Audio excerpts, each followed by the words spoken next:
Hi viewer, please watch, like, share and subscribe our YouTube channel. There is a lot of practice material available on our YouTube channel. Thank you.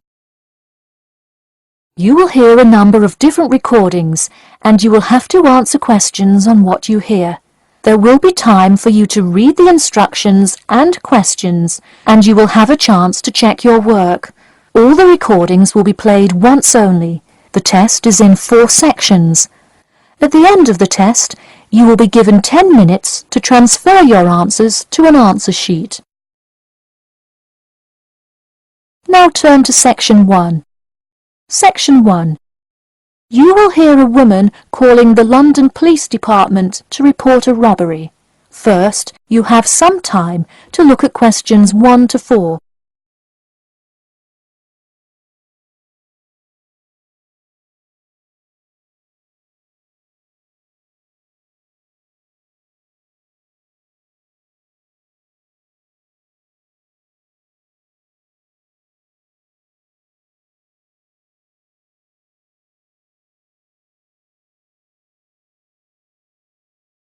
You will see that there is an example which has been done for you. On this occasion only, the conversation relating to this will be played first. Hello, London Police Department. Yes, I would like to report a robbery. The woman says that she would like to report a robbery, so robbery has been written in the space. Now we shall begin. You should answer the questions as you listen, because you will not hear the recording a second time. Listen carefully and answer questions 1 to 4. Hello, London Police Department. Yes, I would like to report a robbery. All right, just a minute while I pull up the form. Okay, could you give me your first and last name? Anna Grieg. Anna Gregg. G-R-E-G? No, Grieg. G-R-I-E-G. Got it. All right, moving on. Gender, female. Date of birth? 15th of March 1980. All right, thanks. Just a few more personal information questions, and then we can address your claim. All right. What's the address? 4 Ellendale Street. That's E-L-L-E-N-D-A-L-E. Oh, right, Ellendale Street. Yeah, we've had a lot of break-ins in that area lately. And the postal code? W5 2AT. And are you a citizen of the UK? No. Okay, what type of citizenship do you have? Well, I lived in the United States for most of my life, but I am actually of Grenadian nationality. Okay, so is that the country that issued your passport? Yes. All right. Before you hear the rest of the conversation, you have some time to look at questions 5 to 10.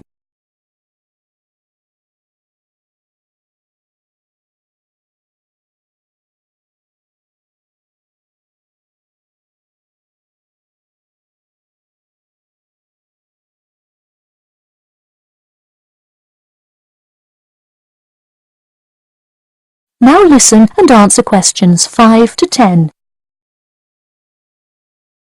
And what is the crime you're reporting? I already said a robbery. Oh, right.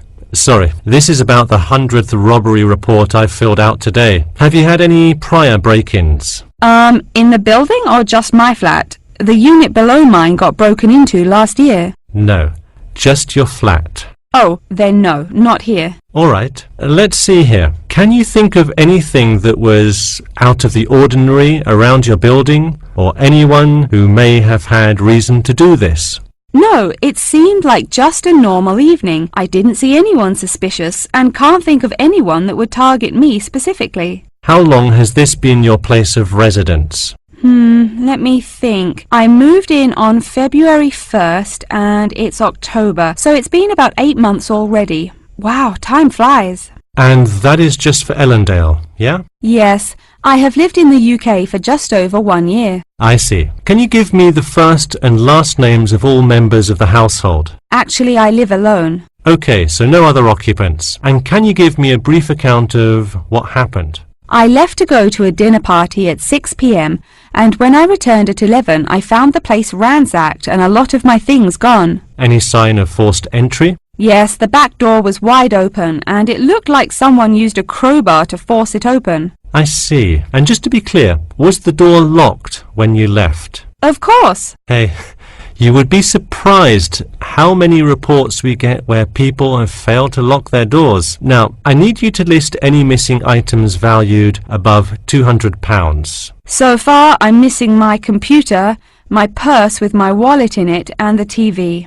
Okay, let's start with the computer. What is the estimated value? £500. And what is the serial number? G41687770. Thank you. And a visual description? It is a black 13-inch Pendus cloud book. There is an Oxford sticker on the lid. Okay, and could you give me a description of the purse? Sure, it's a Claude Frieda shoulder bag and the material is silver-coloured cloth. Price? £300. Okay, that concludes my report. I'll submit it and we'll let you know of any developments.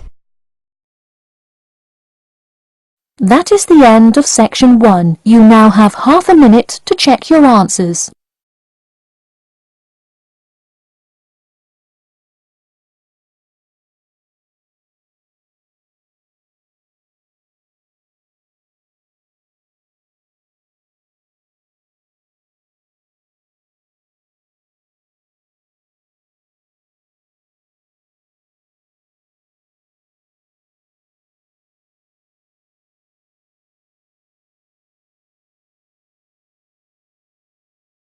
Now turn to section 2. Section 2. You will hear two students called Mark and Gina asking their tutor for advice on the extracurricular project. First, you have some time to look at questions 11 to 14.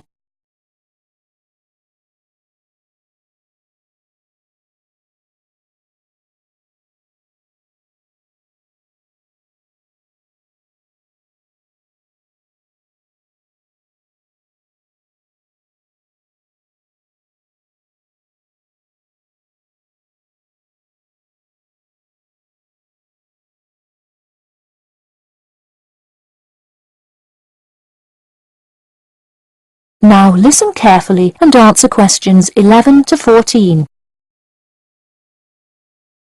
Hi Mark. Hi Gina. What can I help you with? So we were hoping you could help us with this extracurricular project. Sure. What is the topic? Attending business school. This sounds like a great idea. So you're going to explain the requirements for getting into business school? Not exactly. It will be more broadly about the experience, the academics, accommodation, and social experience that comes with being part of the business school. I see. So would your audience be the general public? Well, we would probably want more to focus on members of the institution. We would especially like to reach individual applicants to the business school. I see.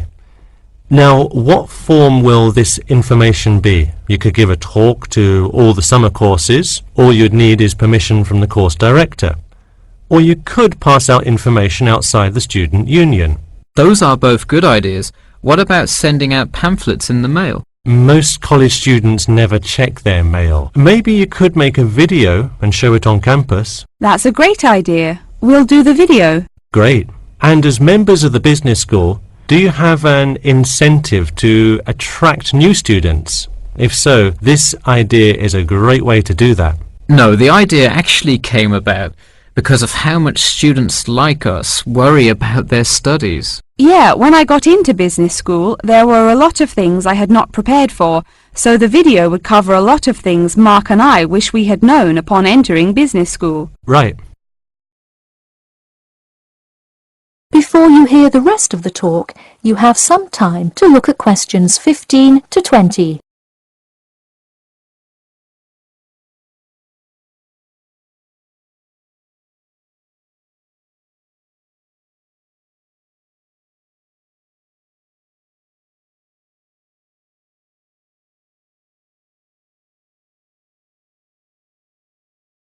Now listen and answer questions 15 to 20. What would you talk about first? The first and probably most important section would be academics. Good idea. So, would you provide guidance on what courses to take? We want to focus especially on the approaches professors take, their teaching methods. It is far different than what students are used to in high school and even in liberal arts college. Good idea. And how long do you think you would spend explaining academics? We'll probably spend 7 minutes on it. We also have some ideas for talking about housing, food options and stuff like that. We're not really sure how to tie it all together though. I think it would be suitable to title that section Accommodation. What do you think? That could work. We'll definitely describe the different dining options at the cafeteria, and then walk students through flats and the grueling process of finding one near the business school campus. Okay, so we would cover specifics on the cafeteria as well as flats. I think those are both helpful. We could spend about 6 minutes on accommodation and be sure to touch on those specifically. Great. Is there anything else you would talk about? We definitely want to go over the social aspect of attending school here. Of course. I think it's good to have a little fun once in a while when you're working so hard in school. I think we are going to introduce new students to the disco that so many upper-class-men know and love. Maybe we'll include a few other places too, but that's the main one. We're also going to invite students to the international evening taking place in the first week of school as a great chance for our large international student population to meet a lot of other new students. It can definitely be hard to meet people as an international student. I think that is a great idea. You may want to spend slightly longer on this section than the other two. How about 8 minutes? That sounds reasonable. So overall, the introduction should take 3 minutes and then the conclusion should take 4, giving us a total of 28 minutes. I wouldn't rush your introduction. Maybe give it between 4 and 6 minutes. The conclusion, though, can be shorter since it's just a quick refresher of each of the topics. Give that not more than 2 minutes. Okay, so in total, the video should take about the same time, just more intro and less conclusion? Precisely. All right, we're going to get to work on our video. Thanks for your help. That is the end of section 2. You now have half a minute to check your answers.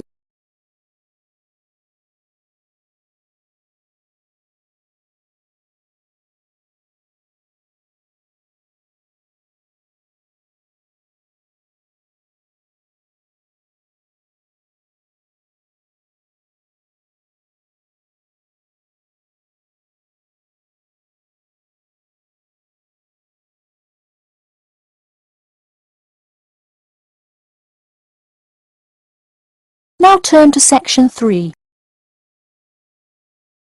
Section 3. You will hear a student called John talking to his classmate Danny about the details of his research project. First, you have some time to look at questions 21 to 26.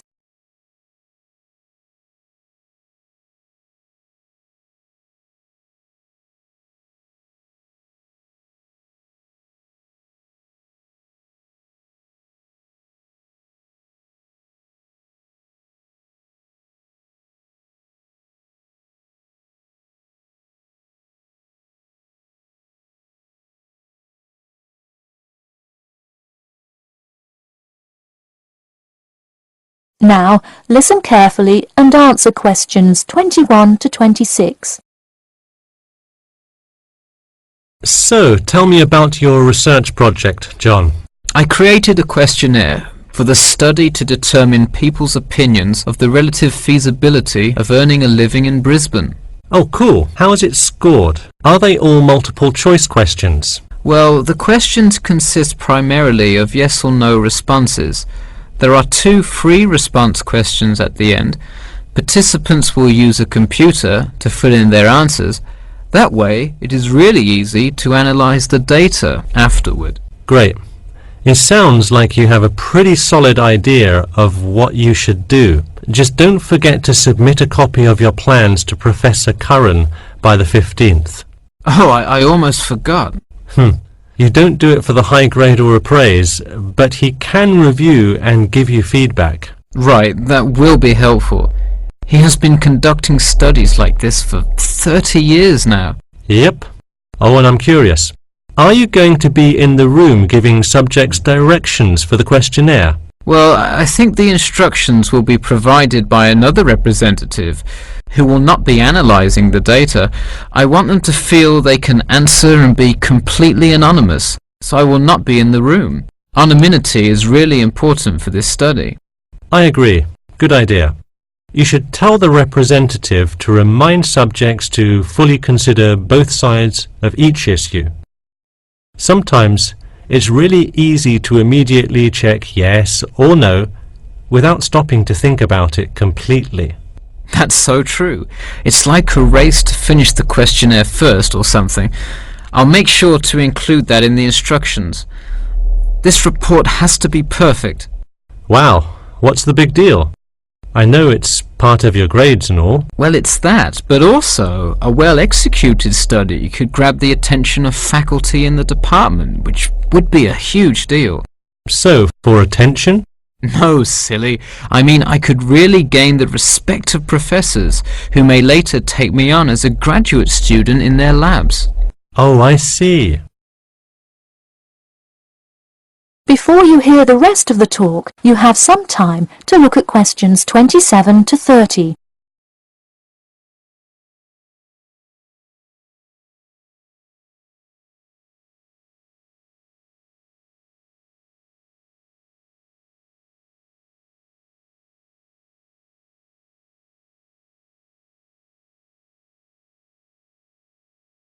Now, listen carefully and answer questions 27 to 30. Let me take a look at the survey. Wow, this looks great. The map of the median income by region is a great tool. Where did you find it? Oh, thanks. I read a lot of sources and just noticed this one in a small psychology journal called Modern Psychology. It's more helpful than the photo I added, but I think the photo is just so interesting. It was in the newspaper last year during that huge wage strike. It's great. Probably not necessary, but it looks great. I don't understand. What is WKRX's involvement here? Oh, the radio station agreed to sponsor the study if I play their station in the room. Wow, interesting. So you don't have to pay for any of this? Exactly. Nice. Where did you get that idea? Last month, at the Psychology Club Council meeting, someone talked about how easy it is to get sponsorship from local businesses, so I listened to their advice and called around. I'll have to remember that. Well, this all looks great. Good luck. That is the end of section 3. You now have half a minute to check your answers.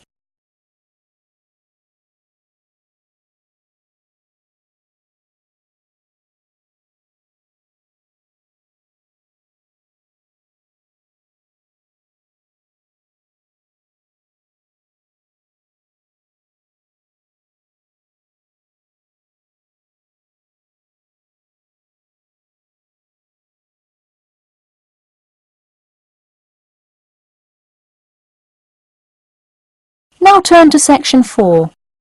Section 4. You will hear the beginning of a lecture about the Pleasanton Town Market. First, you have some time to look at questions 31 to 40.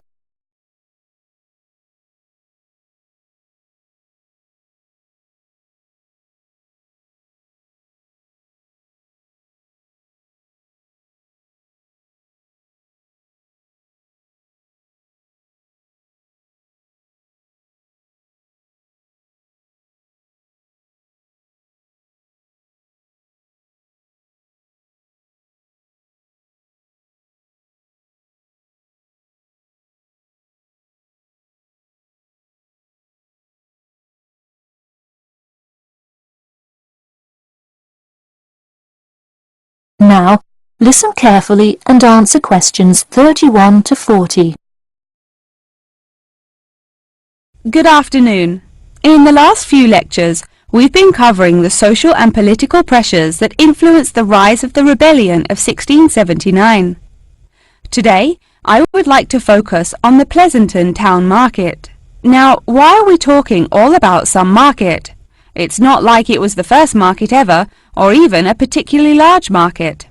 The Pleasanton Town Market is important because it is often mentioned in the literature found in the library. If you have ever been there, you have probably seen all of the handcrafted items sold there now. But what was originally bought and sold in the town market? In the beginning, the market sold products such as meats, furs, and simple tools. Over time, though, it became known as the place to find quality livestock. People came from all over the world to find the biggest and best cows, pigs, and chickens. In fact, the profits from the town market became the savior of a plummeting economy during a time of much turmoil. Not to be confused with the Reconstruction era, a period of rapid development came about in the 1660s as a result of the market's vendors contributing their profits to building up much-needed public facilities and defense, which would later make a huge impact on the outcome of the war. For many years the market flourished and began to draw in large tourism crowds in addition to the throngs of livestock customers. However, as revolutions in farming came about, more people moved to farms far from the city centre. Customers grew more and more reluctant to travel all the way to the town centre for their meats, when they could easily choose to buy from local farmers near them for a fraction of the price. With such a fall in the profits of the town's major profit generator, some quality town planning was needed. In the mayoral election of 1668, a young man of little fame just barely claimed the popular vote, none other than the now legendary John C. Wiley. Wiley's first decision as mayor of Pleasanton was to deal with the quickly failing town market. The building with the large clock was a landmark that had symbolized growth in Pleasanton for a generation. Wiley decided to use the notoriety of the town market to set an example. During the historical Rotterdam Rebellion, Wiley gave all those involved lifetime prison sentences in the very same building. It stayed a prison for about 50 more years until they transported all remaining prisoners to other facilities and turned it into the historical monument today.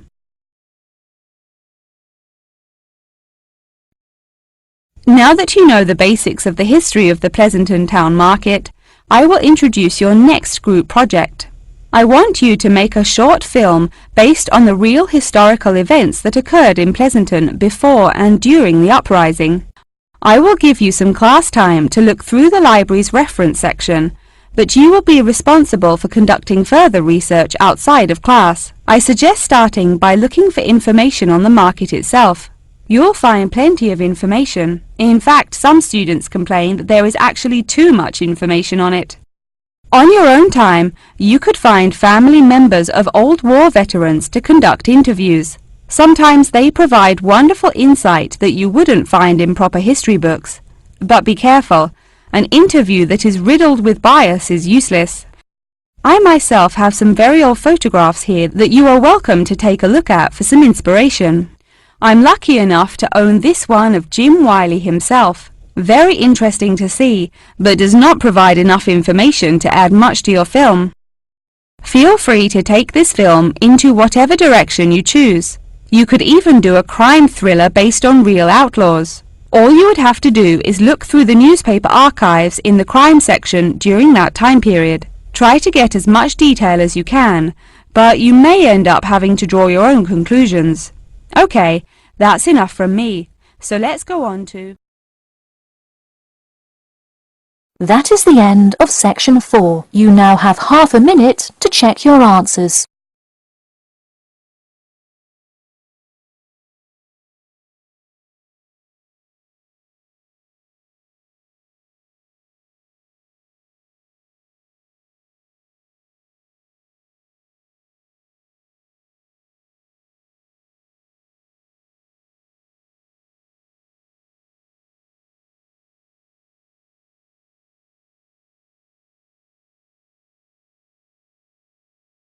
That is the end of the listening test. In the IELTS test, you will now have 10 minutes to transfer your answers to an answer sheet.